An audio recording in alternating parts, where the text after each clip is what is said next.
Let's get it. It's what you hearing. It's what you hearing. Ladies and gentlemen, it's your boy Shaun Q, my partner, like always. J. Roman. Together we are OSP, and we are back up in your face, back up on your computer screen, on your phone, however you watch us. We don't know how you watch us. I'm assuming from our numbers that most of you watch us while sitting on the toilet. That's just my assumption. That's where I watch podcasts while taking the shit. I don't know.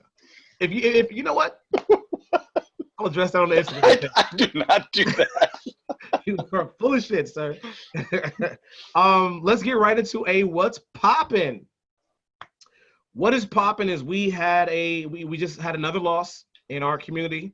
We just lost the great John Lewis. For those of you who don't know, John Lewis was a civil rights leader. Is a congressman. Yeah. He's a congressman.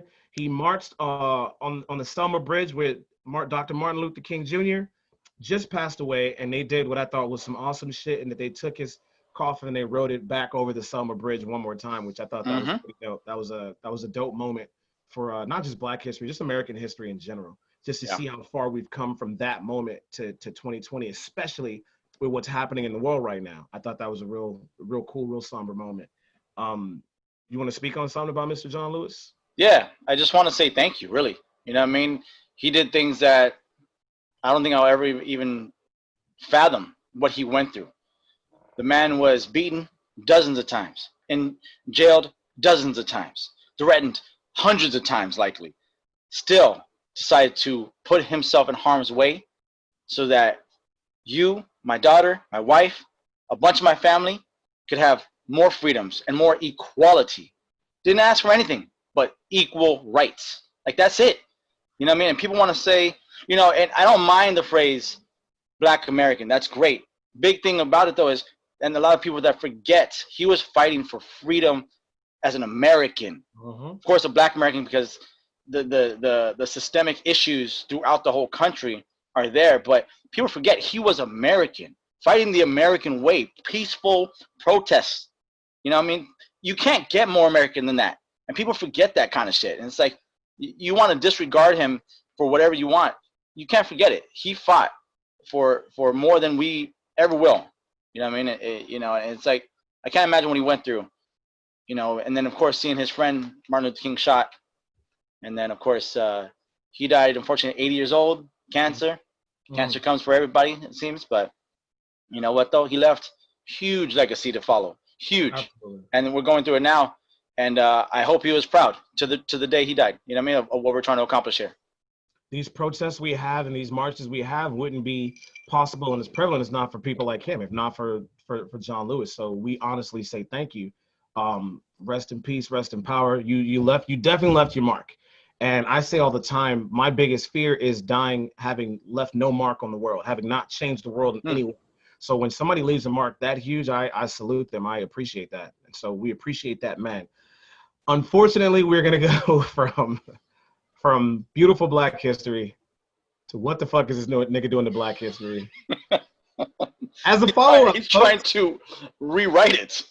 As a follow-up, folks, we mentioned on our last episode, we talked about the great honorable prophet, brother, deacon, doctor, soon-to-be president, Kanye West. And then all this nigga's issues came out to the forefront. And then this dude, and if you ever watch Django, there's a line from Django when they're coming out of the bar the first time. He goes, "You ain't got nothing better to do than to come into Bill Sharp's town and show your ass." That's what Kanye did. He went on TV and showed his ass. This dude got in front of cameras, in front of Black people, and we were like, "Yo, what's your platform? What you gonna say, Kanye?" We did this to ourselves. Oh, man. He asked to put this motherfucker in front of a camera, and he straight out lost his mind. He said off the bat, I love that video when he's like, so when Rosa Parks freed the slaves, well, actually, Tubman. I'm sorry. When Harriet Tubman freed the slaves, actually she didn't free the slaves. She just gave them to other white people. The girl in the video was like, "We about to leave." Like yeah. She took them to just work for other white people. It's like, we gotta go. Within seconds, she was like, "Let's get the fuck up out of here." Like it had just started. I was like, "Oh man," he had that, and then I saw the video of the girl who was there, who was asking questions, and he was just treating her different. He talked about his addiction.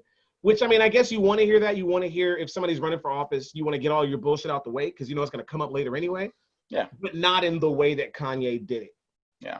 Especially when he's you know, he was addressing slavery and he was talking about abortion, and he put his wife on blast. He put his marriage on blast. He talked about how they almost aborted his kids, and he was in tears, and it was just super emotional, and it was all over the place. And there was no more sign of what do you call it? This dude is not stable. Stable. No more sign of instability than what Kanye showed. If there was ever a sign that somebody should not only not be running the country, should not even be running his household, it's how Kanye was acting at this. He was all over the place, dude. Up, down, crying, screaming, laughing. Like, well, when I say silence yourselves, I don't mean like silence, like stop talking. I just mean shut up so I can speak, because stuff and things are racing through my mind. And I'm the type of person that when I speak, when I think, I don't take time to process it. It just comes out my mouth. And that's just how what we need as a leader. Somebody who just spits shit without thinking, because that's what we currently have. So why not have the black version? It was terrible. It was hard to watch. The fact that he did it in South Carolina and got no votes in South Carolina, they're like, we're not voting for this. Well, I thought they also said that he still missed the deadline because he did something wrong in the how to qualify for it. So yeah, man, there's a lot to it. There really, really is. You know what was the most, I guess, profound thing was not just the rant and the rave, but that same girl who was recorded asking questions, and he disregards her, he disrespects her, he puts her down, and then he goes and tells the little white girl how brave she is. It's like, wait, yeah, why was the other one not brave? Black or white? Why was she not brave? I don't get any of that. You know, and it's unfortunate because it kind of shows that there's a lot of people out there, no matter what race they are, who kind of disregard and dislike their own people. You know what I mean? And don't think that they're as, you know, important to hear from. I don't know why, you know, but they want to disregard it like that. I say brave is good for the little girl because she's young and she's learning to use her voice young. She got up, she said some intellectual shit. She got up knowing there was cameras around. She asked somebody who she considers to be almost not a hero, but an icon. Like the guys, believe it or not, Kanye West is an icon in the music world. Yeah. And somewhat the fashion world, I guess. I don't know, when he wears like fucking potato sacks. I don't know what he was for a while. I don't know what he's doing now, but prison gear. But for her to, you know, be able to do that shit, that was brave of her, as opposed to the white girl, and who didn't really say some real shit at all. But because she kind of fit the agenda that he was going for, that's what he praised her as being brave. Like, oh, cool, you can stroke my ego. It's very brave. Come on, can I get a hug? Yeah. The other one was even more brave because she's older. She would, I guess, technically have more to lose if someone didn't like her questioning. Like, you know, maybe her job side, you know what, we don't want to work with you anymore because you want to question the political candidates, blah, blah, blah, type thing. So she put more on the line.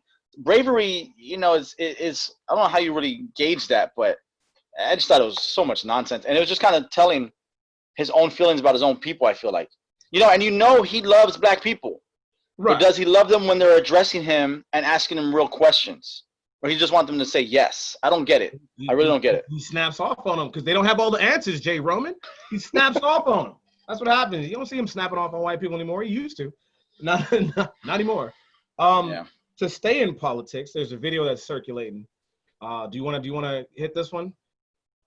Besides Dave Chappelle showing up to Kanye's place? No. What are you talking about? That was the most awkward shit. It was awkward. You could see it in everyone's face. My crazy thing is, like, why do they both have country homes? Like, Dave lives in Ohio, and Kanye has a Wisconsin ranch. Like, okay. I feel like it's the ultimate escape because I'm from Chicago, and I remember we would go to Indiana all the time. There's places in Chicago you can go where there's farmland. There's no more escape than getting out of the city, especially if you were born and raised in the city.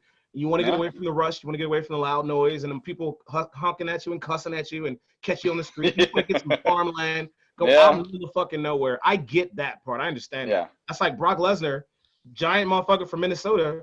They asked him, like, how come you don't do a lot of interviews and shit? He goes like, oh, I don't like people. He goes, I leave my 9 million acre land or whatever the fuck after hunting. I go to wrestle. I clock in. I beat somebody's ass. I clock out. I go back home. Because I don't have to fuck with nobody. I don't have to talk to nobody. And that's perfect for people like him, people who aren't sociable, people who need to be away from the city. I appreciate. I mean, I took my breaks. I would drive to Pennsylvania for a weekend and stuff. So I did that. Sometimes you gotta get away. Sometimes you gotta go fucking apple picking. I don't know what these niggas are doing, but apple picking. But it was so awkward to see. He's like, Dave, say something funny to lift our spirits. And Dave's just like, oh, man, I ain't got no jokes. Like, nigga, it's 8 o'clock in the morning. I ain't got no jokes for you. He's drinking his coffee. He goes, but don't stop. He tells the cameraman, don't stop recording. Say something funny, Dave. Dave's just like, man, you want me to be uplifting? Obviously, you've never seen my stand-up, man. Go, oh, goodness gracious. It was just, it's. I get that he went to check on him. It's good he went to check on him, but I don't know if he liked how the check on went. It was just weird. But, I was talking about AOC checking her fellow congressman. Yeah. That video that is circulating. I'm gonna get. It's not even about the video. It's all about what she said in the video. He called her a bitch. A fucking. I mean, yeah, and directly. And all I thought when I first heard about this, is this Parliament? Have you seen how the English Parliament acts in their political, rebel rousings, I'm gonna call it right now? Like, they're a bunch of assholes to each other. Like, they're the worst. If you ever want to see grown children go at it, watch UK Parliament during a tough session. They say the foulest shit you will ever hear someone say to someone else. They don't hold back, which is kind of funny, but it's also really annoying because they're supposed to be adults and professional, right?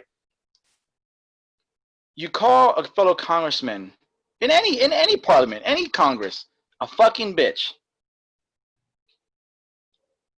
I can't even articulate how that makes me feel that someone would do that to someone like that, because she worked hard to get to where she is. And here's what I love about it. She reps New York, right? And I'm not saying like, oh, I love it because she reps New York. She ain't no pushover. Right. And the stuff she's already said in her seat has already, made tons of waves. And people don't like her because she's on one side, this side, she's trying to be who she's trying to be. I don't care about any of that. She worked hard to get there. She's saying some real shit that really needs to change, and people are just too scared and too slow to want to do it. And then this asshole comes out. You get to say and feel that all you want, bro. But guess what? When you say it public, you better be ready, especially to a New York woman, son, especially. And she put it to him. She's like, you have now given someone else the right to call your daughter a bitch, to call your wife a bitch. And I totally agree. If I'm going to call someone a bitch, I better expect someone's going to call my little girl a bitch, my wife a bitch. It's going to go around. And it really kind of just goes to show that that's how much lack of respect he has for a congresswoman. Mm-hmm. You know what I mean? Like, that's not supposed to be like that. You could disagree. You could whatever. That is disrespect. And there's disrespect in the entire damn thing. Of course. I mean, but that public, hey, you know what? Show that ass, bro. Show it, because I love seeing it get whipped. Nothing better to do than to come into Bill Sharp's town and show your ass. That's the theme of the show. Show your ass. We got the title right there. I'm sure when they were like, Congresswoman Cortez, you would like to say something? Matter of fact, I would. Dude, I love the video. I thought it was dope. I don't understand any politician whose entire career is based around putting up a front for the media, putting up a front for the people. That is your job. It's like being an out-of-shape boxer. Your job is to be in shape. As a congressman, your job is to speak for the people and watch what the fuck you say, because it can all be turned back on you. Why in the world would you say some dumb shit like that in public, knowing that I don't understand some people, man. Here's another thing I love about it. She is a young woman of color. Mm-hmm. She is a young, brown-skinned, tan-skinned woman who is willing. Girl.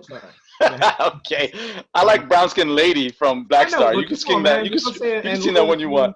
So she is exactly right now what we are fighting for, and have been for even longer than we can remember. Respect for women.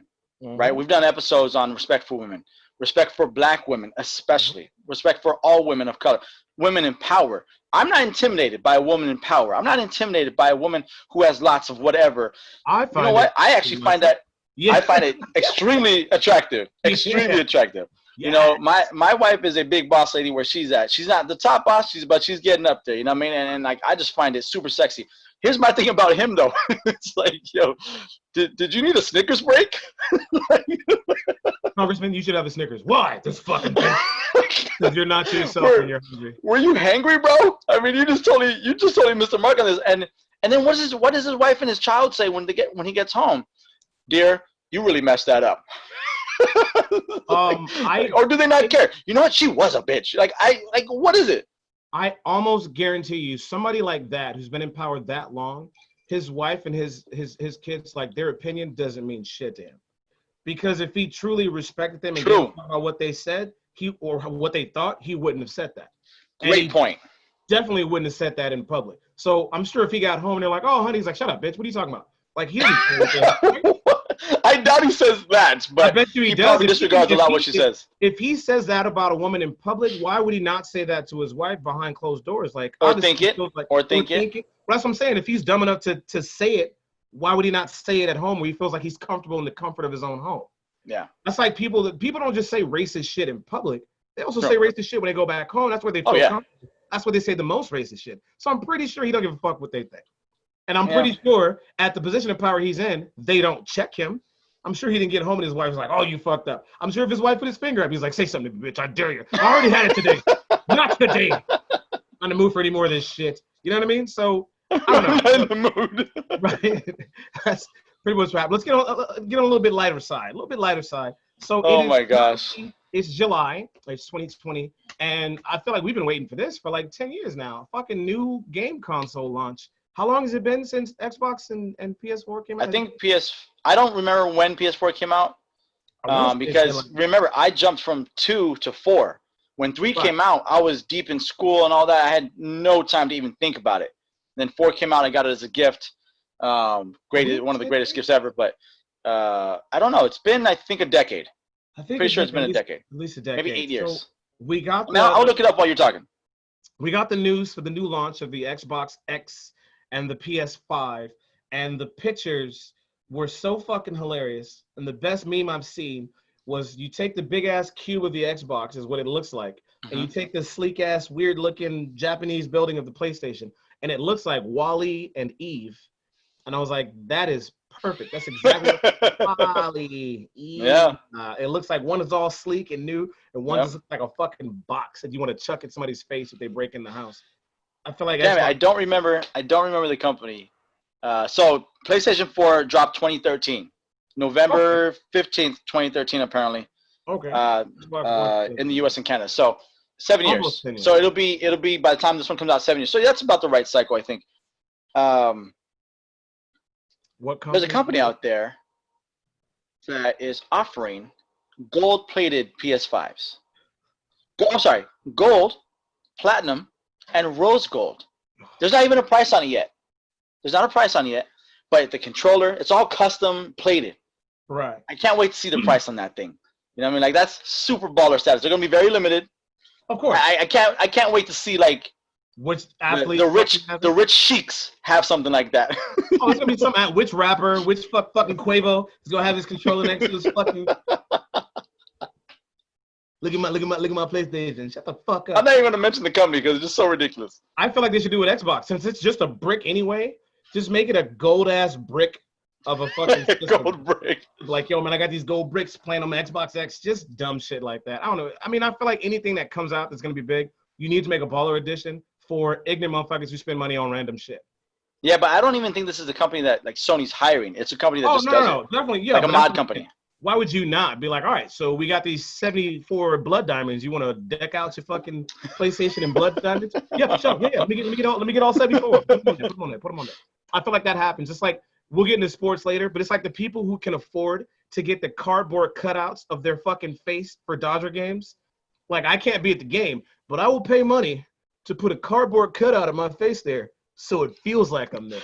Oh yeah, I heard about that just this morning. So is it going to cost them money to put their face? Oh, they're not. That's not. I don't think that's free. No, you gotta. If you want your face to be in this empty crowd, you have to pay for a cardboard cutout of your face and send in the picture, and there you are. You're at the game.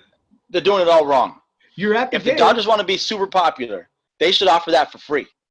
They say, you know what? Make it a raffle. What is it? 50,000 cutouts. The first 50,000 that get picked out of the whatever million get put in the drawing, that's who you're going to get. And then the next week it continues. They should just do that for free. I know it's a huge cost to print all those out, but just print the face. Put like sticks around the stadium that just stay there permanently, and then slap the face on every time that it changes. Like you don't even have to take the old one off; just slap the new one on. Jonathan Smith this week got that. There's that face. They're missing a great opportunity there. Dodgers, you can have that. I feel like somebody, yeah, right. Somebody should do it because that's just I don't get the cardboard cutout thing. It's actually pretty dumb to me. So stupid. But they're trying to do anything to make it more interesting.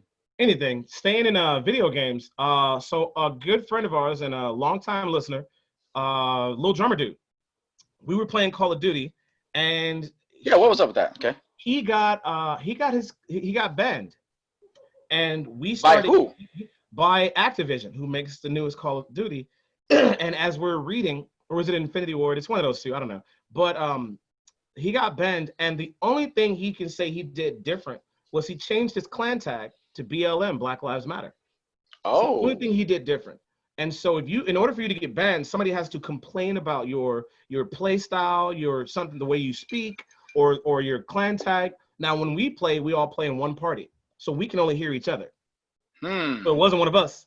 And so he got banned for a week, and he said the only thing that I changed that was different was I made Black Lives Matter my tag. Now, Call of Duty was one of those games, like everybody else, like NBA 2K, like Madden, who did a whole Black Lives Matter preface thing to their game. They added a whole thing about supporting Black Lives Matter.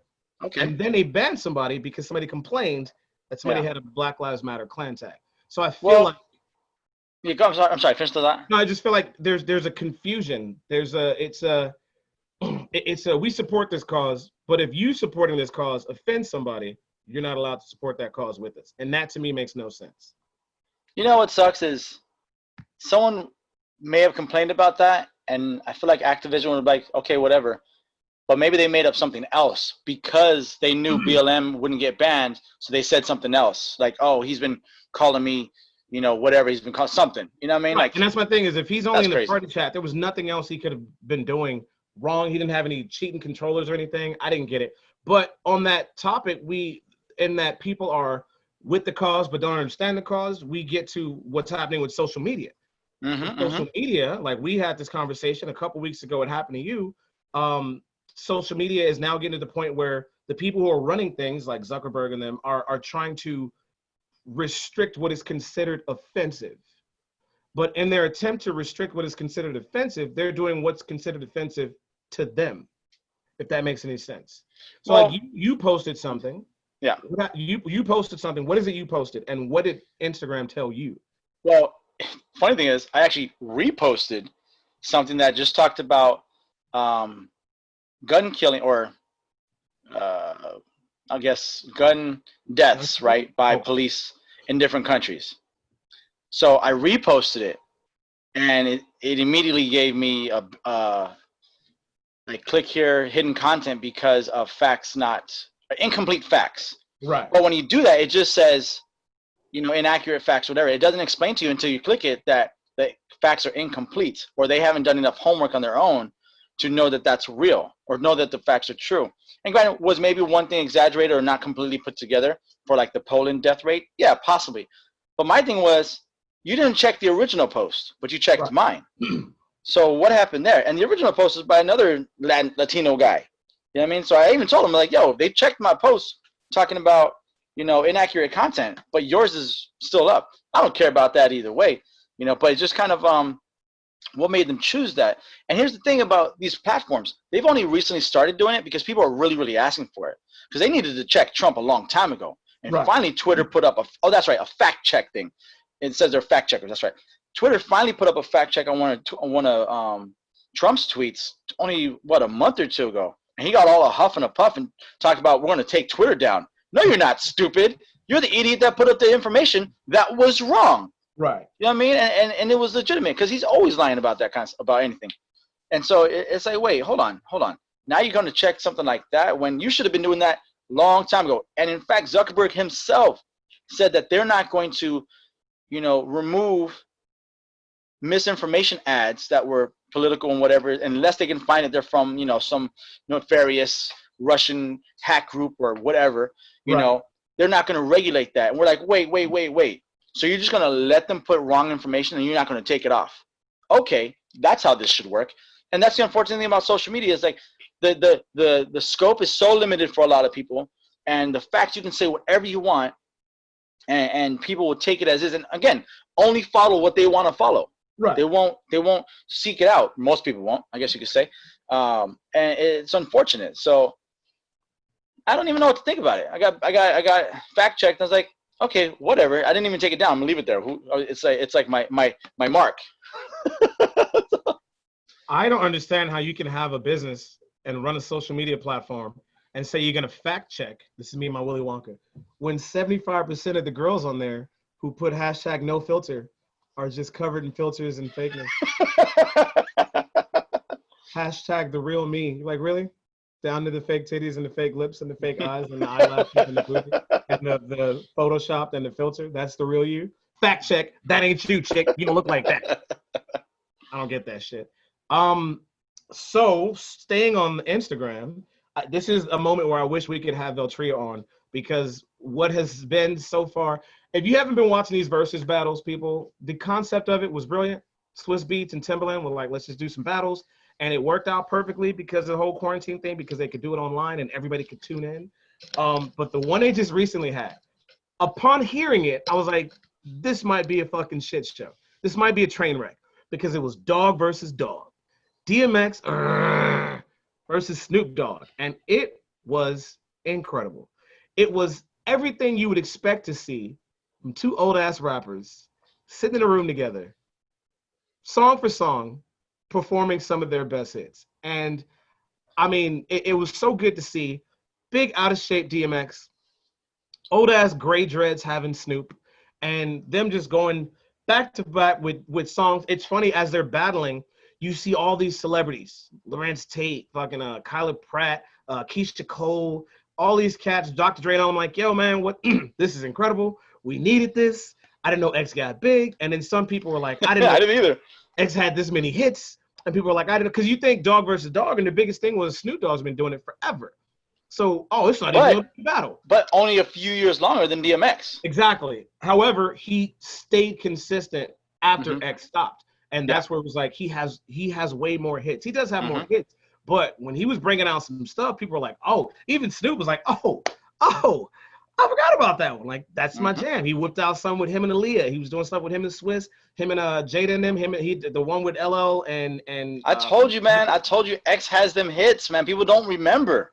X had the hits, and I was with it. And the thing I can say is this: you can tell their style is different in that not only is DMX's style more East Coast, and he puts the East Coast style is he was trying to put as many words into a bar as possible. And Snoop used to be like that, but then Snoop kind of slowed it down a little bit. So the fact that Snoop remembered all the lyrics to all the songs he was doing, I was impressed by that. Not to say that it's not hard. It is hard as shit, but his style is different. And he remembered all the lyrics to every song he did. And X forgot some, but because you think about what X has been through and the shit that he's put into his body, not just the crack and the jail time and whatever 17 cheeseburgers he ate the day of. But you think after all that, for him to be like, whatever it is you got you smoking on, you think you Superman, I got the kryptonite, I smack you with my dick in the mic. You can't expect the old dude to remember that shit. On, you know what I mean? So I love that he forgot some of his shit, but what he forgot, Snoop picked up. Nice. I was very impressed by Snoop on that, man. Snoop was like, I mean, he knew all the lyrics. He was rocking the crowd like if a crowd was there, because Snoop still tours. He's still out there working. And as much as people say, you know, oh, Snoop, he got a cooking show and all this shit, the dude is a performer, and the dude remembers his shit. He writes his rhymes, and you see he was really good at what he does. So I love seeing that. I love what X brought. X brought that. Oh, it's like watching your two old uncles at a barbecue. Just like, he's like, oh, we're doing that one? We're doing that one? That's perfect. That's perfect. Man, that shit was so good. And at one point, the line from the show, for me, the one that took the whole thing is when, after he did what these bitches want from a nigga, he was like, when I used to do this, I used to take my shirt off. I'm not gonna take it off today. You know, and Snoop was like, if you take your shirt off, I'll take my shirt off. He goes, if we do that, we'll be up here looking like the number 10. I was like, that's That's perfect. That's so perfect. That was the line that spoke to me, man. That killed it. And it was just so, and I loved, it was nostalgic. And what I loved the most is they were doing songs that they had done in the 90s that you really can't say perform now. What do you mean? Because, well, I mean, like the lyrical content on some of them, like X had the whole song where he was like, you know, I don't want no fucking man trying to kiss me. And he was saying, and all of, yeah. And so he's doing that. You're like, that's the song. He made the song in fucking 2001. So, X has made some very crazy songs, especially It's Hot and Hell. It's Dark and Hell is Hot. It's Dark as Hell and Hot. Yeah, I was trying to mix that in the next album's name.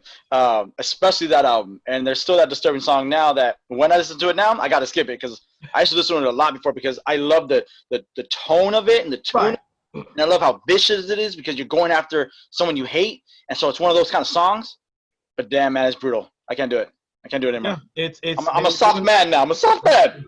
They were doing these, and I love that Snoop was like, oh, man, we get in some rap. Because Snoop is one of those cats, he's been in the game long enough to where he associates, like, bangers and hits, and he reassociates, like, oh, we're rapping.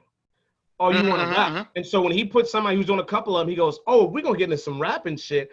And so he did, he was like, I'm going to do the realest shit I ever wrote. And he did Murder Was the Case. And nice. He's one of those cats. And he's like, when I think about what I sit down and wrote, because everybody knew that. They knew Snoop does bangers. He goes, you know, music you can dance to, shit that everybody can rap to. And DMX writes, you know, he was writing from the heart. He does some grimy shit. And so Snoop looks at that as, oh, we're rapping. Okay, cool. Let's get this bullshit. Here's my rapping. So he did Murder Was the Case. And I was like, yo, that's dope. That's dope that he appreciates that. And then at the end, he did something. You and I, when we lived together fucking 20 years ago, we remember watching Lyricist Lounge. And we talk about this all the time. We found a newfound respect for Snoop because at the end of the Lyricist Lounge, which I still got to find those, man, you can't find them anywhere. I want a fucking DVD box set of that one season of Lyricist Lounge. Yeah, it was like 6 episodes because they got canceled that fast. Dude, it was so good. But I remember at the end of every show, they would have everybody just freestyle. And they passed the mic to Snoop, and he was doing his, you know, SN00. He was doing that. And by the third time around, old Snoop came out. And he just started bars, to where even Mos Def and them was like, oh, shit, nobody, oh, that's right, Snoop could flow. And so at the end of this battle, they're playing some beats, and Snoop just starts freestyling. Because that is one of the hallmarks of fucking hip-hop. One of the hallmarks of rap is if you're not freestyling, cool, you can write. That's dope. DMX is a great writer. DMX showed that. He was like, I got some shit I wrote, but I forgot about it. I don't know how it goes. Snoop at 73 years old is still out here freestyling. And I feel like that's dope, and that should be appreciated more when you see these BET ciphers with these niggas just, the beat is so trash. Took on my dad. No, we need more motherfuckers like Black Thought. I don't know if you saw the Black Thought video I sent you, the newest video. It's fucking insane. It's beautiful. No, but I need to look at it. It's called Thought versus Everybody. And he has a bunch of different. Yeah, that incredible. But Black Thought, you know, he can freestyle for 8-10 minutes if you ask him to. Man, he's super powered on that. Yeah, so I love that return to good hip hop that we had. It was nostalgic. We got to hear some classics, some that we forgot about. To see them perform, to see DMX go. He was like, when Snoop was like, damn, man, you was singing that shit more than me. I didn't know you knew. He was like, oh, bitches ain't shit. Yeah. Anytime I'm mad at my baby mama, that plays repeat. Yeah. Oh. You know what's cool about that is, we saw that about Snoop for Lyricist Lounge. We're like, yo, he still got it. Because Lyricist Lounge was out at the time that Snoop was kind of in between. There was no limit, like, whatever going on. Yeah. You know, so we're like, okay. And then we're like, yo, what the hell's, why does he not do that all the time? And I had a mixtape at some point later on that had something similar, you know what I mean? And it's just one of those things that I always want that. And I don't remember the damn song. It's in my Spotify list for, I think, like my daily mix. Which Spotify kills me in some ways. We're gonna get into that one day. We gotta do an episode on why Spotify sucks and why it's great. You know, so a song came on and Snoop was in it, and it was with other cats I'm not used to seeing him with, and I was like, okay, and he killed it, and I was like, damn it, that's the Snoop I always need. I always hate that he went the whole like, you know, chilled out style and la la la whatever, but the album still has hard hitting songs on there. You know what I mean, on each one. So I usually get it because I'm like, okay, there's a lot of songs on there I know I'm gonna like. Unless there's just too much of like the party style that everyone's become accustomed to. Right. X though, always loved X. I have every album through Grand Champ and I think the one after. After that I was like, okay, X, I don't know. And then there's another one that came after that, I think that was pretty good. I'm like, okay, you're kind of back to normal-ish. Right. Because for me, all those albums, man, I used to bump all of them. Granted, there's a song or two like on the Great Depression I have to skip through, but it's like, okay. But Grand Champ, I could bump almost every song on there, man. The one with 50, and I think it's, gosh, I haven't listened to that in a while. I think it's Styles P. And it's like, yo, when that song comes on, it's like, whoa, whoa, whoa, and then they go at it. And I hate how when at the time, I think XXL or The Source said that 50 killed everyone on that track. I'm like, no, he didn't. Just because he's the hot guy right now, don't tell me he killed it. X killed that verse, you know what I mean? And so did Styles P. Like, what are you talking about? Yeah, man, it was nuts. Impossible at that time for somebody to kill X on a track. Even if it wasn't off the lyrics, just his performance. It was hard to kill X on a track, so I don't believe that shit. That's I absolutely love it, man. We're gonna get into a little bit something. So I didn't see that. I didn't see that going on. Because at the time, not only did I have my little girl, so I was watching her, of course, and she was playing. I'm trying to keep her occupied. But that was the first official day of San Diego Comic-Con drops. So I'm sitting there online like an asshole, hand glued, to the phone, trying to order shit that, of course, I probably shouldn't be ordering because I don't really have space. And so my boy was like, I'm watching this as we're trying to buy stuff, and I was like, I ain't got time for that. I'm just trying to get all my collectibles, right? But so I missed it. But from what I understand, they have them on Tidal or something like that. So I can watch it on Tidal. So what they did was they signed a new deal, and it was perfect to do it right before this one. They signed a deal with to play it on Apple Music. So it was like they had it on Instagram. It was like you can watch it on Instagram on these two, or now you can watch it on Apple Music. Or listen to it on Apple. So Apple TV. And so they had it on Apple TV. Okay. And it was so funny to see old man DMX because Swiss would be behind the box, and Swiss is like, we're at 500,000 viewers. And DMX is like, where? I see the same 10 motherfuckers. What are you talking about? I can see the same Of course. Like, they're not all in it. You want to impress me? Show me all 500,000 right now. You want to impress me? Put all 500,000 on the fucking screen right now. Yeah. So, I mean, yeah, that's a good battle. That's a good battle. I like that one. I like that one a lot. That's a good idea. Have you heard the battle the people are calling for? No.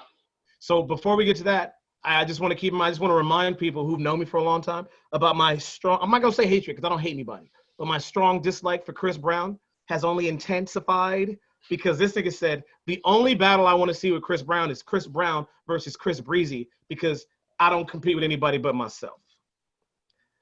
I don't like this motherfucker, dude. Like, I don't like this dude. Go. I'm not mad at that. You know why? Because in my life, I actually try to live it like that. You really only race yourself, right? And that came from a track I remember a long time ago. It was like, run hard. You really only race yourself. And I was like, you know what? That's kind of right. Because if you always think of yourself as the competition, you want to always beat yourself, you'll get there, right? When you look at someone else, I got to get what they have. I got to beat them. Yeah, that's a competition thing. I get that. So I'm not mad at Chris for that. My thing with Chris is, why do people still listen to this guy? Don't get me wrong. His pop music, it's good. It's pop music. It gets you going. You dance a little bit. But I've never really been a big fan. There's one album where I bumped like 3 songs off, and I bumped them hard because they hit. But that's it. Like I don't get it, man. I feel like he's trying so hard to be this hard guy. It's like, you soft. You soft like Twinkie feeling, son. I posted a couple weeks ago because it's been my motto for the last like 2 years of my life. It was just a picture of me looking in the mirror, and I was like, this is the only man I compete with. Because that is also a model that I live by. I always try to be a better version of myself. Yeah. When I wake up every day, I'm like, how can I be better than I was yesterday? And I get that it's a model, it's a creed. But for him to say, as far as these battles go, in your industry, in a career that you chose where people are not only better than you, but better than you, for you to say, I want to battle myself, nobody wants to fucking see Chris Brown battle Chris Brown. And that's not, that would make a mockery of the battle, you stupid bastard. Like, that's not even... Yeah, what song are you going to put against each other? Right? Like, this nigga going to jump on 2 different screens? Okay, so, that's what you bring into the stage, Chris? Okay, here's what I'm bringing, Chris. Oh, you going to do this, Chris? Nobody want to see that insane shit. God damn it. Damn. Let's do one of Chris Brown post-beating the fuck out of Rihanna and Chris Brown pre-beating the fuck out of Rihanna. And you know what, though? I think that's what he's thinking. But he may not think it. He maybe not want to say it like that. But that's what it is, because after that, remember, he's come out super hard since then. Like, you know, these hoes ain't loyal type stuff all over the place. And you know, it's let's like, do that one. Let's go pre-woman beater and post-woman beater. But promote it like that. you know, it's crazy about that. I think about it all the time. Like, yo, this cat still makes a ton of money off the women listening to his music. He beat the shit out of her. Now, don't get me wrong. We know the reports that she also fought and she marked him up too. Right. She's not completely innocent. But Right. you put your hands on her, bro. And aren't you like a martial artist, boxer, something like that? Rihanna's just a tough chick. And you know what? And I'm glad she got hers then, if that's what was going down. I'm glad she marked you up, kid, because you probably deserved it. So the battle that the people are calling for, at first hearing it, I'm like, I mean, they're cool with each other. It'd be a decent battle. And then the more I thought about it, the more I thought, if done properly, it could be the greatest. And I don't even like one of the fucking participants. Okay. I don't like one of the participants. The battle that the people are calling for, since DMX was already in this one and Snoop was already in this one, is Jay-Z versus Eminem. Now you see it at first, you're like, okay, they both got hits. They both been doing it a long ass time. I can totally see it. They've been around the same time and everything. They perform together. It would be cool to see how they go at it together. You know what I mean? Like, I feel like that would be a very interesting battle to watch, because then you'd be curious to know what 20 songs they pick. And it's is it limited to 20? I didn't know that. Okay. They do 20. And when I watched the Snoop one, I was like, see, you're doing the freestyle because you got DMX there. If you had Eminem there, who knows how long that fucking freestyle would have gone on? Because M would be like, oh, we going off the top. Okay. I would love M versus Snoop. Right? Just that would have been dope. But since they've already been in one, I feel like Eminem and Jay-Z would be a pretty dope battle. And I don't even like Jay-Z. But I would want to see which songs they choose to battle each other. I would need I like them both. I mean, I have all albums of each except for, I think I'm missing one of Jay-Z's. And they have, when you're talking about Eminem and Jay, you're talking even right now, the two biggest names in rap right now. You know what I mean? And I don't mean sales and all that crap, because these Gucci guys and all that, they're doing their thing. Gucci gang. Stop! Why promote that crap? Anyway, I get it. They're doing their thing, but they don't have the names Jay and M do that have been doing it for now 25, 30 years. I mean, Jay's first song that I can remember, that I know from way back, he was mad young, and it was like a Stretch and Bobbito freestyle or something like that. It was like 91, 92. Oof. And M's Infinite, if I'm correct, came out 95, 96. When he was like that. So Soundbombing, he was on Soundbombing. That was like Soundbombing was 98. 98. 98, 99. Because remember, Soundbombing 2 was Soundbombing 2 has the 1999 by Common. Right. So got it. So M's Infinite came out before that. So that'd be pretty dope. And I could see it. I don't know. I'd rather see. Actually, I don't even know who I'd rather see. I was gonna say, who would you rather see on that? Because to me, those two make sense. But I'd rather see more like. And I'm thinking flow-wise. I'm thinking flow and energy-wise, because Jay's songs don't have that energy. I'm thinking M and Busta Rhymes. I'm saying M and Busta Rhymes, because Busta Rhymes has hits, yes, but when it comes to the energy that they bring, I feel like nobody matches Busta. Not even, but M can get close. Like he gets me riled up. And when I get a good Busta Rhymes song on, I'm the same way. I get. Then again, I'm the same with Jay. I don't know. I mean, I can't call it, because when I hear the good Jay songs, I really like, yo, I'm fucking knocking and I'm bumping. And I'm like, okay. And when I hear Eminem, I'm getting angry and I'm doing the same thing. So I can't call it. I love it all. I feel like it would be. And I'm old, so it's all my stuff. It would be a good battle just to see, not just to see him perform, but to see like what songs they choose. Yeah. And the interaction in between, because some of the best shit that came from Snoop and X was the interaction between them. It was all love. It was just all like DMX was just fucking hilarious. I just want to chill with this dude. Like this motherfucker at one point, like Snoop is sea walking on commercial break, because it was only a commercial break because X had to pee with his old ass. He had to pee because he had to pee. It wasn't because he was old. No, he was like, you mind if I gotta take a? Am I allowed to? Can I do a? You're like, yeah, man, first ever battle break. This nigga had to go, do the 17-man drip piss, and Snoop was just fucking dancing during the break. I'm like, oh man, these dudes are just fucking. I loved it. What was the question about that? I don't remember now. God damn it, it's been 8 seconds. God damn it. We need to be sponsored Oh by. no. Okay, so it wasn't the DMX seem, I guess, normal. I guess you could say. You know what I mean? And I have a tough time with the word normal because people are just different, right? I like weird. I like strange. Bipolar disorders are very different. Okay, when I say lack of normalcy in that, I don't want them to feel disrespected. Like I don't want them to be who they are because I know that has fueled some of the art that he's put out, and it's fueling Kanye right now, right? So I get that. I don't want to ever hinder that, but sometimes it's out of control. You know what I mean? And that's my issue with it. You can be bipolar. I understand it's a mental health issue. I can't do anything about that. I can just support, show love, be patient. I don't know them, but I've known people. So it's like, did he seem okay? I guess you could say, because Kanye don't seem okay. No, there's something wrong with Kanye. We got to pray for brother Kanye. DMX seemed exactly like what you would expect an older rapper who hasn't done it for a while to be like. Okay. When I say that, I mean like he was beyond normal. He was cracking jokes. He was sociable. Okay. He was performing his shit to the best visibility. He was out of shape. This nigga fell asleep a couple of times. It was fucking incredible.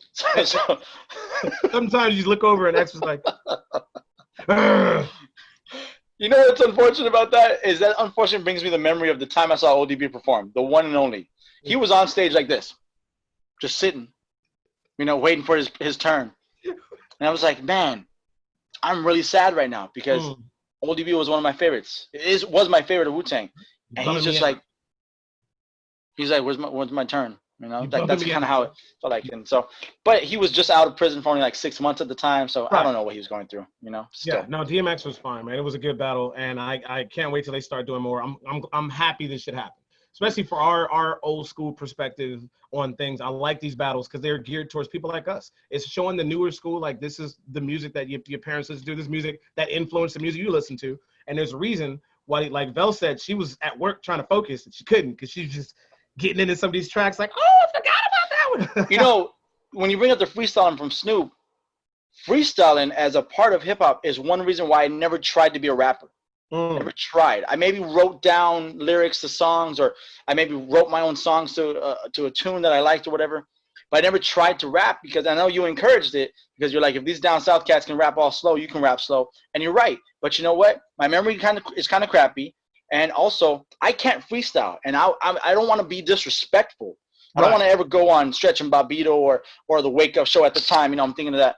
And when they're like, yo, Buster freestyle, I'm like, no, I can't. Because that's what these cats do now, and they get clowned out of the studio. They may not get clowned right then and there, but you got to believe that Stretch and Sway and Tech and all these guys, I don't know who's still doing it now. I'm, of course, naming all the old cats, but you got to. What's his name? Funkmaster Flex. He makes people. You got to think, like, they're probably, like, that guy's a clown as he walks out the damn studio. Can't even freestyle. And don't get me wrong, not every great rapper has been a great freestyler. No, I said it before. I don't know if it was on this episode, but people who think Biggie freestyled, he didn't. Now, he maybe either went off the top of a song he already had in his head, but it was never a full freestyle. And I understand that some people don't do that, but if you listen to the freestyles that he had on the Wake Up Show and stuff like that, they were actual songs that he already had in his head, and he had one of those amazing memories where he didn't write stuff down. So that's a little different. What I used to tell you back in the day was, when it came to freestyle, I was like, you don't have to know how to freestyle. You just have to have a bunch of shit written. So when they say, give us some shit, you go do some shit that you wrote that ain't nobody heard yet.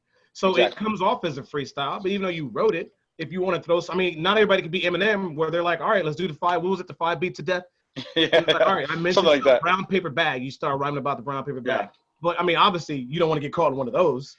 But if they're like, give us some shit, you just give them some shit you wrote. I remember seeing old videos when I tell people how we feel about old Kanye, and they're like, I don't get what the obsession is with old Kanye. There's videos of when Kanye used to run into his friend Mos Def at house parties and be like, show me what you're working on. I'll show you what I'm working on. And they were freestyling at house parties, but they were just working on some shit that they hadn't put out.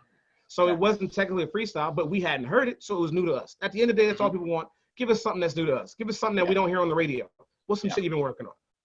So that's the thing on freestyling. We got to take a break. I think we're like 45 minutes in. We're gonna take a break. Grab a drink or something, which I got to do. I'm drinking a Bangarang. I'm at the end of my water. At the end of my water rope.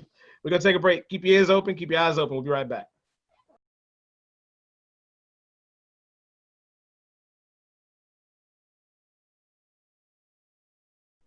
We back. We back. We back. Thank you for returning with us. Real quick shout out to all of our longtime listeners. We appreciate you. We here at OSP, we love you. We want you to tell your friends about us. Tell your cousins about us.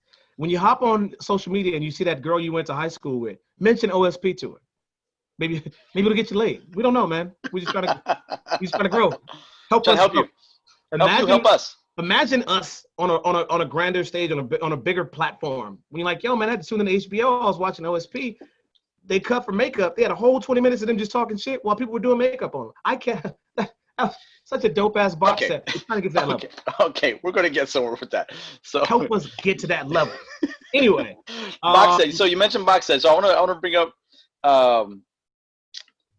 the old rapper thing. All right, and I'm gonna say it like that because I'm just being funny with it. Reminds me of old boxers who happen to be coming back. So you seem to be more excited about this than I do. I'm not excited. Excited. But my thing is, will old boxers coming back do for young boxers and young fans what old rappers do and be like, and let them see like, yo, they were pretty good. You know, or like this is what it should have been or should be. You know. So we mentioned that because we're talking. Mike Tyson just signed a deal to fight Roy Jones Jr. in September. Now, first question: are they in the same weight class now? I don't get. Roy Jones was never a heavyweight, right? They have never been in the same weight class, but it's an exhibition, so it doesn't matter. It's Rocky versus Thunderlips. Of course, it matters. Tyson's huge. Roy Jones don't care. Mr. Jones Jr., I defy you to try that chicken fighting shit with Mike Tyson. I dare you. Put your fucking hands behind your back with Mike Tyson. He's going to end up like Silva. You want to go 9-9, nigga? You want to go 9-9, nigga? That's what would happen. So we bring that up because, yeah, those two old dudes are going at it. I feel like, to answer your question, will this revitalize boxing or will it get the younger generation, which, keep in mind, there's not really a huge following of boxing right now. When you look at Wilder versus Fury, you look at when Canelo and Triple X fight. Is it Triple H? Triple X? Why am I Triple G? What the fuck? Triple X. One was a movie, one was a wrestler. Then I got to the goddamn boxing. When Canelo and Triple G fight, other than those fights, the biggest spectacle in boxing was Mayweather and Conor McGregor, who's not even a boxer. So people are so into MMA now, like it's hard to get anybody to watch boxing. So I think it'll be good for the sport in general because a lot of these younger cats, because now everybody does MMA. I thought it was cool when I did it because I was learning multiple martial arts. Now everybody has a fucking mouthpiece and wants to fight on the street. Whatever, nigga, let's go. But it will help because people don't understand. A lot of these cats don't understand the sweet science of boxing. And how boxing isn't just like I'll knock him out, tap him out, try to get him. It's not rolling around. It's a science to it. And if you slip up in that science, you get fucked up. You get knocked out. And it's as even as it can get. I don't know about this one because the weight's gonna be a little bit different. But it's all about who studies harder, who's got the bigger heart, and who can execute better. Put it this way, if their exhibition goes 8 rounds, then it absolutely will revive the spirit of boxing. It'll show that these two guys in their 50s came out and not only put on a show, but some of the shit they were doing, the cardio you have to have. This ain't that 3-round MMA shit. This ain't that 5-round championship. I get it. You exert a lot of energy when you're rolling around the ground. I understand that fully. Trust me. But you're talking about 2 dudes squaring up, taking punches, throwing punches for 8 rounds. Like that's not even for a belt. I feel like 8 3-minute rounds too. I feel like if it goes MMA is what, 5 minutes? Yeah, I feel like if it goes the distance, it will absolutely revive boxing. And I feel like the sport of boxing in general just needs this. And it'll be like these versus battles to where when that fight happens, you're going to see what Mayweather's tweeting, what Canelo's tweeting, what Pacquiao's tweeting, what fucking De La Hoya's tweeting. Yeah, that'd be kind of cool. Yeah, everybody's going to be tuned in. Everybody's going to they'll show it up on the screen. Like Oscar De La Hoya just tweeted this about it. Like everybody's going to watch it. Because some of us we've always wanted to see fights like that. Obviously not with them in their 50s, but still, because of like stem cell research and like all these wrestlers coming back who were declared dead, basically, I feel like because they're in good shape and the way technology has advanced and sports medicine has advanced, it might actually be a really good fight. We might have a beautiful 8-round fight, or I will go back to what I said when it was supposed to be Tyson and Holyfield. We could have a 3-minute fucking tired fest of non-conditioned old men going at it. And just fucking after 2 minutes, I don't want to do this no more. Ring the ding, ding. Ding, ding. Ding, ding. Ding, right? Yeah. So it could be dope. It could be trash. I don't know. I think you're stretching. I don't think it's going to revive shit, but okay.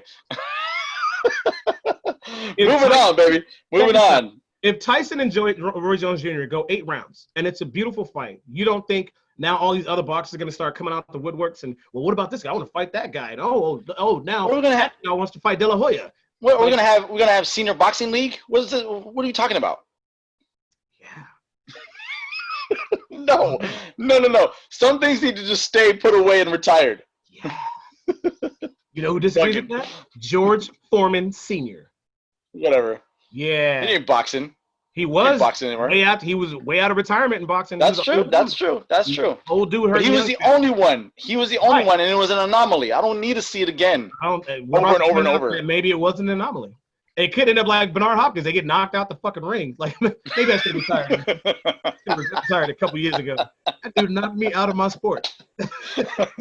Yeah. So while we're on sports, man. I just want to say before at the time we're at now, baseball has started back up, basketball has started back up in weird fashion. But for the last, let's call it summer league or whatever, preseason exhibition, whatever game. What you thought we forgot? Houston Astros?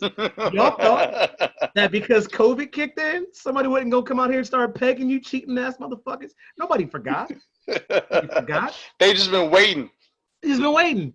The Astros is like, oh man, I'm so glad the coronavirus kicked in. Maybe they'll forget that we're cheaters. Game 1. Bah! Oh God. Oh God. Oh fuck. Nobody forgot. Man. I'm in one of my group chats, right, on Instagram, and these cats are talking about how much they like the Astros, and they're a good squad, and they're mean pitching. And I'm like, I told them straight up, I'm like, y'all sound like a bunch of bitches. Y'all sound like a bunch of idiots talking about, I got a man who beats and cheats on me, but he loves me. Like, what? What do you mean? And they're talking about, yeah, but I can forget. And one's like super biased because he's from Texas, and he likes everything Texas, Dallas, Houston, all that stuff. Right, so I get that. But I'm like, and I told him, I go, don't get me wrong. I'm not Mr. Moralistic. I've rooted for cheaters that after I learned that they were truly cheaters, though, I was out. I was like, I can't deal with that. I root for the Pats. What can I say? The Yanks have cheated. You know what I mean? Way back when, I don't know if they've been caught any time recently, but Roger Clemens, I used to love watching that man pitch. Damn cheater. You know what I mean? So it's one of those things where I can follow you until you get outed. And like, okay, now you're not cool. For me, again, I'm not Mr. Morality, but when it comes to sports, you're supposed to have an even playing field. You're supposed to be like, I worked harder to get there, and I beat you. Imagine if it came out that Jordan cheated. He was on steroids. He had things that helped him jump higher. He had things that he was on amphetamines every time. Imagine that shit came out. How would you feel about Jordan? Oh, well, you know what? He still got his 6 rings. You know what I mean? And when you're biased like that, I get that. That you need to have that. But you know what, man? These guys cheated for years, and you don't know if they would have won without it. I understand you got some hitters. I understand you got some pitchers, but even the pitchers are suspect, and you know that. But y'all still want to say, oh, well, they got the squad. No, they don't.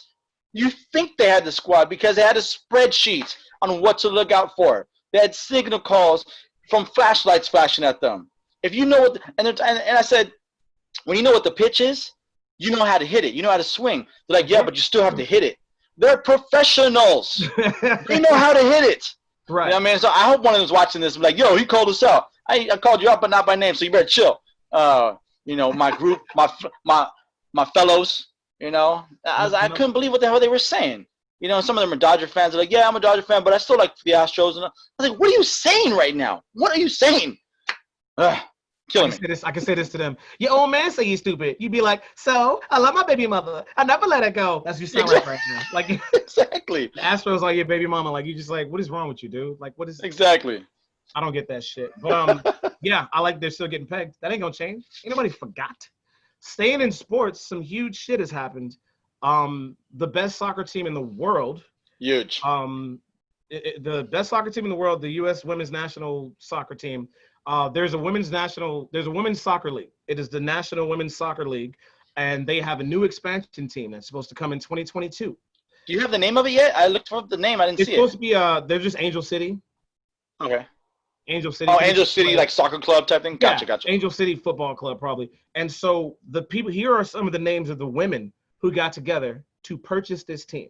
It is Mia Hamm, Abby Wambach, Julie Foudy, Lauren Holiday. And then celebrities, Natalie Portman, Eva Longoria, Jessica Chastain, Jennifer Gardner, and Uzo Aduba, also known as Crazy Eyes from Orange is the New Black. All of them are bought into this LA expansion team, which is the most Hollywood thing you could do. I love it. I love the idea of it. I love that. I don't follow soccer much, but I know that the arrival of the LA Football Club to rival the LA Galaxy was a huge deal. I've seen their stadium; it's a dope ass stadium, and they came out hard, and they already went to like LA's favorite team like that. I cannot imagine what's going to happen for women's soccer with this LA soccer team run by all these powerful women and former players, and the type of talent they can get, the type of shows they're going to put on, the type of games they're going to have. It's going to be insane. I'm fucking excited about it. I don't know. I just love hearing shit like that. When it's like I remember the Miami Dolphins were up for sale, and a bunch of celebrities got together and like, you know what, we'll all buy a piece of it and we're all in. I like it when it's multiple owners on something like that, especially when you have leagues where these old ass owners have been doing it for a long time and they're stuck in like their racist old people ways. When you have a group ownership like that, when you're like as leaders together, here's what would make our football team better. Here's what will make our soccer team better. So I cannot wait to see what they do with this team. But as of right now, I just know they're known as Angel City, Angel City Soccer Club or some shit. So you forgot one really major name on that list. Who? Serena Williams. Oh, yeah, they didn't have her name posted at the time. Really? Yeah, so she's one of the owners of the Dolphins I was talking about. Oh, dope. So she's part of that ownership group, and she's bought shares of the company for her daughter and her future granddaughter. That's brilliant. She put shares in both their names. Her daughter's not even old enough to have kids, if I'm correct. So, yeah, she's only like 4 or 5, right? Yeah, it was like she just had a kid recently. So that's some rich people shit that I need to start thinking about. You know what I mean? I don't know if I think we talked about a little bit how we need to start thinking about our money differently and relearn stuff. So I just kind of follow my mom's example, which is a bad example of how to use money, unfortunately. And, you know, she was never taught the right way either. You know what I mean? So I want to break that cycle of us not really learning this shit right and get back to that thing. But Serena Williams doing the right thing. Granted, it helps that she's a mega star, #1 athlete in the world as voted by her peers like LeBron James. Multi-millionaire. That helps. So I'll take that. When you have married a billionaire. So, yeah. But she married a billionaire, not needing to marry a billionaire to get $1 billion. Like, who cares about that? But she has her own ton of money and whatever she needs. Not to mention one of the most beautiful people on the planet. I'll take it. So, just want to put that out there. If things don't work out with you and your baby daddy, listen, I'm still on the market, baby girl. Like, we had this conversation. I'll take everything, the grunting and everything. You can beat me with that racket if you want to. I'll take that shit. I don't like being hit. I love you. Speaking of football club, Angel City Football Club, the new name currently, which I'm sure is going to change at some point, for the Washington Redskins, as it stands right now, is the Washington Football Team. I put this out there. I don't know if I did it actually on social media or just in a group chat. I said they should rename themselves the Orange Skins and see how Orange in Charge feels about it. Just rename it after him. Because here's my thing. They only did it as a money move because they were losing sponsors. Mm-hmm. So why didn't those sponsors pull out years ago? Oh, who knows? Because they wanted to stay racist too. But now all those companies are getting also called out. So that's fine. Now, there's a bunch of assholes out there right now fighting and arguing and bitching about, oh, they changed the name. It was a political or it was a money move, blah, blah, blah.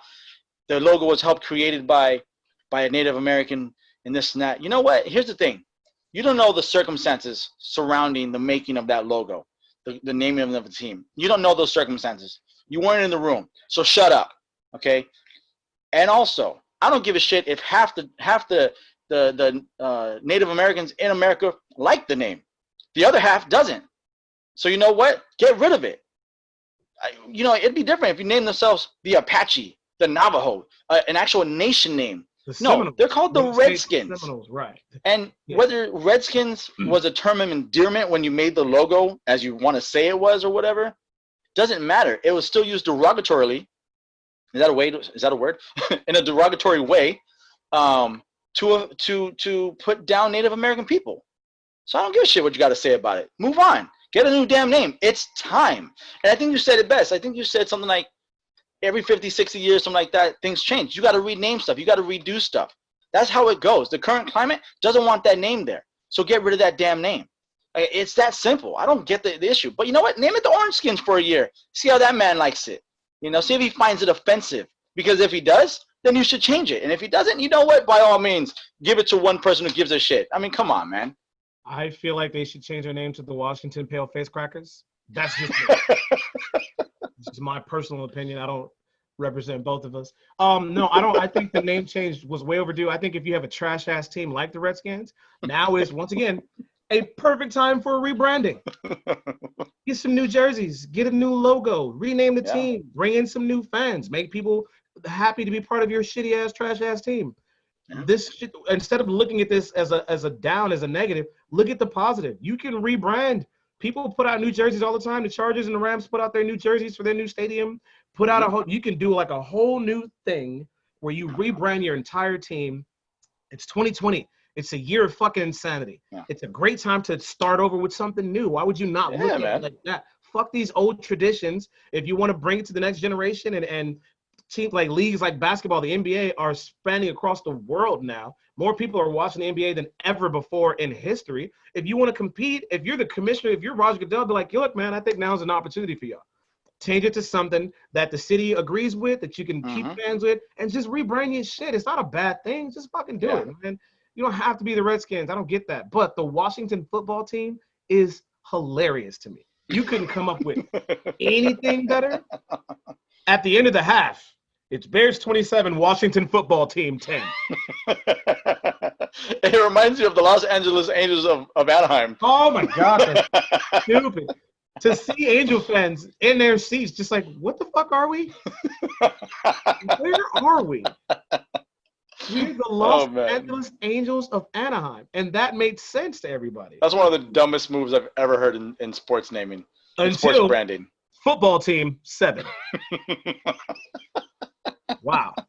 So basketball and baseball have restarted back up. Sporting the cap. Our Yankees, shout out to Sammy Marzuki for getting me this very floral, colorful hat that I will probably never wear again. I love you so much. I think my wife would love that hat. I think she'll love it. Sammy, next time you see this hat, it will be on Veltria. It will not be on there. You're honest. I like the other one. I like the other one. I like the blue one with the This is too floral for me. This is very Curtis Millender. So he has shout out to Curtis. Who we hope to have the next episode, actually. Shout out to Curtis. So baseball restarted. We won in perfect Yankee fashion, up by a bunch of runs, and then we made it rain. And it was like. So did they declare us the winner? I never saw the update. Oh yeah, okay. Yeah, we won. So we're up by some runs. Like, all right, cool. It starts raining. We got it. We'll take it. W. Everybody just runs out the fucking stadium. We beat the champs. But yeah, baseball's back. It's back in a very weird way. Same thing with basketball. Basketball's back, and they have imported crowd noise to come through the speakers. Yeah. So you watch these players play in front of nobody, and then you hear fake crowds making noise. And one of the points that was brought up, I think it was either Tracy McGrady or old man Scottie Pippen. They were like, if they want to do real crowd noise, are they going to have like crowd heckling? Because there's some players who live for the heckling of a crowd. When I play NBA 2K, if I could, that would be me. I miss the days where you could pick your dude to be an asshole. Like you could pick the asshole answer. They're like, why do you think you scored so many points? Was it because you're better than everybody else, or was it the team playing? I'm like, oh, this is easy. Better than everybody else. Because it's funny, and it's because there's that shit you can't do nowadays. Yeah. But on the court, you can still talk shit. And in my opinion, there is nobody who loves getting heckled by a crowd more than the Clippers, Patrick Beverley. Patrick Beverley knows like he truly loves it. Here's how I always envisioned myself if I was ever a big athlete and I was in the bad crowd. Yes. Bring it Patrick on. Beverley not only loves it, he embraces it. It fuels him. He's one of the only players who, when the crowd is talking shit, he will talk shit back. That's my guy. I like it. Love it. And if he gets some shit, or if he gets your dude to foul him, or he's playing close defense on your favorite player and you're booing him, he's like, I can't hear you in the cheap seats. Shut the fuck up there. Patrick Beverley is the man. So I feel like they need to import some heckling for people like Patrick Beverley to get him in his game mode, because it's already weird. It feels like they're just playing summer league in front of nobody. Go. No. Go ahead. I have an idea after this. No. You lose thoughts quickly. Say it, Jay Roman. That's true. So here's what the league should do. They should have a live Twitter feed, and every people could just put in the things that they want to say, and someone actually says it over the speakers. like an announcer says, this such and such and such, Prime Roman says, you suck, suckers. Something like that. I don't know. This one comes out from Shaun Q. Your mama is a man. I'll try to shoot free throw. I would love it. Just do that. It's weird to watch him with the imported crowd screaming, because nobody really gets into it. And so at this point, you're just playing for other players. It's like basically they're practicing. Yeah, it looks like a practice. Yeah. So it's weird. I get the sports back, but they're not back because 75% of the game is the fans. And without fans, it's just watching a game kind of. Very different. But I will say the baseball game I didn't mind so much, because it's usually so focused on the pitcher at first, or the pitcher to the mound, to the catcher, and it's so focused to the ball, to wherever it's going. Of course, like you don't really see the crowd a lot. So baseball, I didn't feel much different when I watched the Yankee game and the Dodger game the other day. I was like, this could be okay. Basketball and football, similar, but I have to see, because I gotta say, baseball I was fine with. It was just quieter, I going to baseball games, mind you, when I've had this conversation with people, I love basketball, I love football, I love baseball. If I had to pick a favorite, it would be football. But I know that going to baseball games, they're so long and there's so much time in between that the fans fill in that gap. You don't go to a baseball game without seeing somebody with a beach ball. You go to a baseball game, you do the wave. You know what I mean? The crowd gets you into it. When a crowd stands up because it's a full count and they want their pitcher to strike this guy out, everybody gets up, they get into it. Most of the shit on all their meters are like, make some noise. We're going to bring out this racist ass rally monkey. So, I hate that monkey still to this day. Hey, Angel fans, if we're getting rid of shit, can we get rid of your racist ass rally monkey? Because I can tell you, as a black man who takes his black kids to see the Yankees and Angels play, when y'all take a monkey by his neck and start twirling that motherfucker around, looking my kids in the eye, I don't like that shit. I'm not a fan. I didn't think about that, because I have a black daughter, and the only game she's been to is an Angel game. And they see this monkey. Oh, here comes a monkey, looking at the fucking kids. don't do that. Okay. So I love this. Basketball comes back. Have a good game. Captain LeBron James has a great fucking game. First time performing for these people, and they ask him about the game. Hey, how's it feel to be back out there? And he goes, we want justice for Breonna Taylor. And everybody goes, oh shit, that's right. We thought y'all forgot about that. And sports used to make people forget, because it would become a sports season. Things would go crazy, and all the news would be about the sports as a distraction, and they would do that on purpose. Mm-hmm. Yeah, screw that nonsense. Interview, I love that shit. It was like, so how'd it feel to be back out there with the there's no fans. It's a little bit different. What do you think, LeBron? He goes, I think we want justice for Breonna Taylor. And everybody goes, straight up. Fuck. So that's what I forgot. And I love that, because people like Dwight Howard were saying we shouldn't play. There's social issues going on, and there's the pandemic. We shouldn't even bother playing. We need to address these things first. And I totally appreciate that. Dwight, if you want to sit out, I get that. It's your choice. It's other people's choice to play. Do what you got to do. I was actually pretty surprised, because I don't know Dwight to be activist or anything like that, which is fine. But I'm glad I heard that. So that was interesting. And I do love that LeBron did that. Like, that's just bam what he said, because he wants to make sure we don't forget. Mm-hmm. He did the I Can't Breathe shirts and sweatshirts and all that, and the hoodies and all that back in the day. And, has continued all this time. I love that. I freaking love that he did that. And I love that around the sports, they're going to do that. NFL is going to focus on some different things, which granted, give or take, there are something different. NASCAR is doing their thing.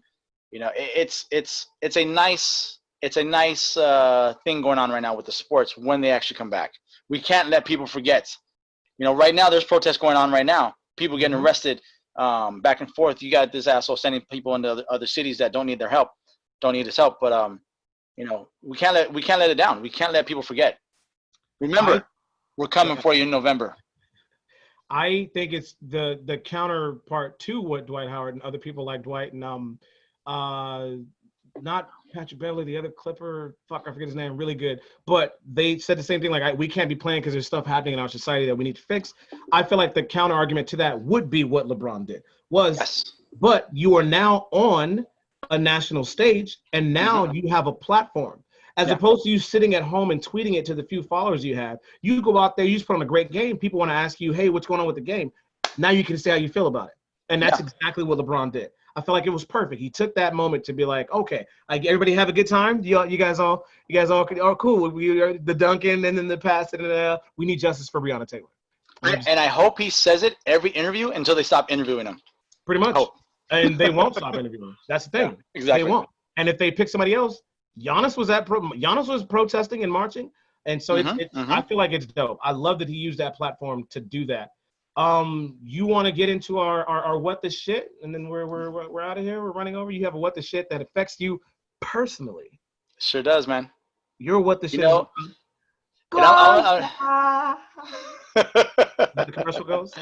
So, my people, black, white, Latino, Puerto Rican, all the Caribbean islanders, South America, everywhere around the world, know what this is. All right. If you know what chicken bouillon is, because maybe you don't use this, it's similar. They make also chicken bouillon, whatever. Here's where this goes now. The trash. I'll tell you why. And I've said this for years. Goya's trying to kill us as a people. All right. I don't know personally who runs Goya, but they showed their ass recently. Goya's been trying to kill us for years. You know why? Because they can put artificial ingredients in their food, coloring and flavor. Okay. They put ingredients that, preserve freshness and all that, which a lot of people do, but they put artificial ingredients, and they have for a long time. That packet right there, I got back into because I was I wanted the flavor. But now I've been reading the ingredients again. I was like, you know what? I got to keep reading ingredients, because what happens when I go pick up a package of food, right? Something I really crave. Like, I used to really love Twinkies. As soon as I read the ingredients and I know it's the shit ingredients that is going to kill my body from the inside out, then I just put it back. Like, you know what? Hydrogenated oils? That sounds disgusting. I've made myself kind of have like this gag reflex with this kind of stuff.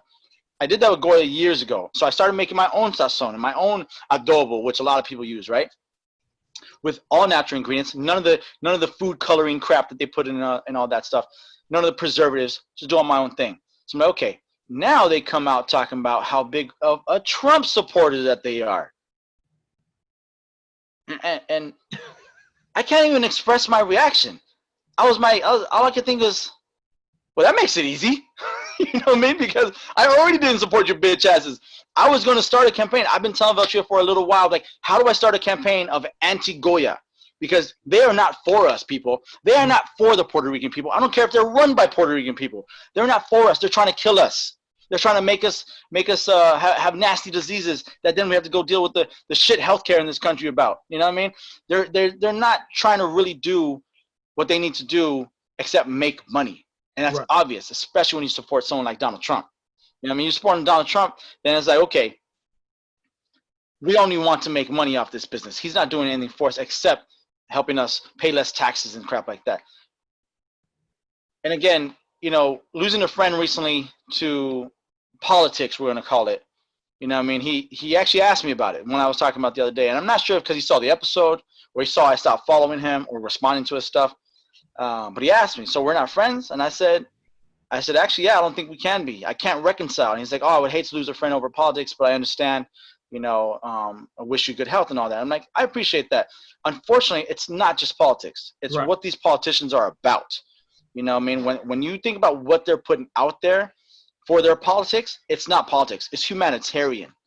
And so if he watches this or not, I don't know if it gets back to him or not. I don't know. It's not that I don't care, but I want him to at least understand, because he didn't ask to elaborate. And I asked him. I told him, if you want to talk about it, we'll talk about it. We could talk about it, and I don't know if any minds are going to get changed, but we'll talk about it. but I can't support who you support because because of who they are and what they're doing. He didn't ask for an elaboration, but my elaboration is it's humanitarian issues. They're not just dealing with politics. They're dealing with humankind, and they're dealing with rights of people, which we just had one of the greatest civil rights people of our time, pass away. And hopefully he's been proud of what he's seen, and he's proud of the movement we got going on. So I can't support that, which means I can't support Goya. You're out. That box right there, I'm not even going to finish it. It's going in the trash. It's not going in my beans. I'm not buying any of this stuff. And you know what sucks? I like Malta, and they make a brand of Malta. So now I got to check all these other damn Puerto Rican flavoring companies, man, because you know what? I'm still going to drink Malta. I'm just going to find not the Goya brand, which sucks because it's the only brand that's near me. So I know you don't like it. But anyway, that's my what the shit. Goya, stop trying to kill us. And now you completely, officially, whoa. Things were falling. Anyway, officially out of my life, all right? In the trash. I do not support you. And you know what? I'm going to encourage everybody I know to not support you. Hear that, baby girl? Fighting for you, girl. I have no problem not supporting Goya. I feel like since they have the orange box, they might as well just put the president's face on it. Same shit. Oh! Change the coloring or anything. It's the same shit. Why didn't I think of that? Also, anything that gets you to stop drinking nasty-ass Malta, I'm with it. That shit is disgusting. I'm with it. That's definitely a what the shit, man. Like I'm not even gonna add to it. That was very eloquently put, sir. I will add this on the thing about friends. I explained to the friend that I don't fuck with no more. I was like, there's a difference between your politics and your way of thinking and your character. Yes. I don't care about your politics. I don't care which way you vote. I don't care about certain issues that you believe in, but the way you think and the character that you have shows that you genuinely don't give a fuck about people who think outside of your way of thinking.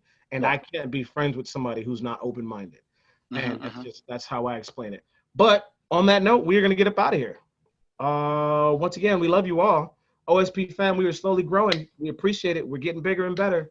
So tell everybody. Tell everybody. We appreciate y'all. Till next time, I'm Shaun Q. Be smart. Jay Roman, we out. Keep it old school. Peace.